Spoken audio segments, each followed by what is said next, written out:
നിസ്കരിക്കാത്ത ആൾ ഔലിയാവില്ല, ആ കാര്യം ഉറപ്പാണ്. അല്ലാഹു സുബ്ഹാനഹു വ തആല ബഹുമാനിക്കുന്ന ആളുകൾ അല്ലാഹ്ക്ക് ഭയപ്പെടുന്നവരാണ്.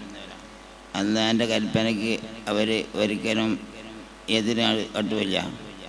അന്ന് വിരോധിച്ച കാര്യങ്ങൾ അവരെടുക്കില്ല. അല്ലാഹു തആല കൽപ്പിച്ച കാര്യങ്ങൾ ഒഴിവാക്കുകയും ചെയ്യില്ല.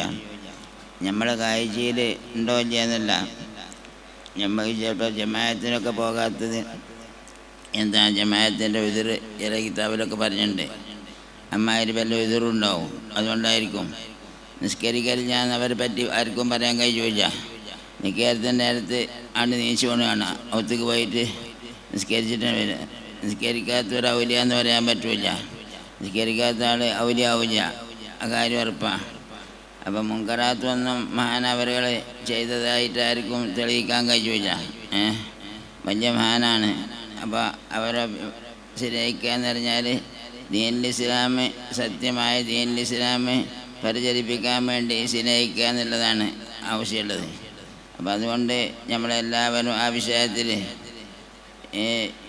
നമ്മളെ ഈ സുന്നത്തി ജമാഅത്തിനെ അവർ എപ്പോഴും ഊന്നി പറഞ്ഞ ആളായിരുന്നു. അപ്പം അതുകൊണ്ട് അതിലെല്ലാവരും ഉൾക്കൊണ്ട് നിൽക്കണം എന്ന് പ്രത്യേകമായിട്ട് ഞാൻ ഉപദേശിക്കുന്നു.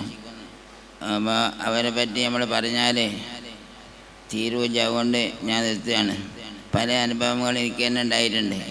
നമ്മളെ കോളേജൊക്കെ പൂട്ടിയ സമയത്ത് അദ്ദേഹം പറയാം, ഇനി പോലെ ജയന്തി പോലെയേറ്റാ കളിക്കണേ എന്ന് കാണണം, എനിക്കൊന്ന് കാണണത്, ഞാനയ്യാ കാര്യം എന്ന് പറഞ്ഞ് കാര്യം അത് പറഞ്ഞ് കുറച്ച് ദിവസം കഴിയുമ്പോൾ കേസ് നമുക്ക് ജയിച്ച് കോളേജ് തുറന്നൊക്കെ ചെയ്ത്. അങ്ങനത്തെ കുറേ കാര്യങ്ങൾ അദ്ദേഹം പറഞ്ഞത് അനുഭവം നമുക്കൊക്കെ ഉണ്ട്. അങ്ങനത്തെ വലിയ മഹാനാണ്. അല്ലാഹു തആല അവരെ ആ ഗുരുത്വം പറ്റുമൊക്കെ നമുക്കൊക്കെ തരട്ടെ.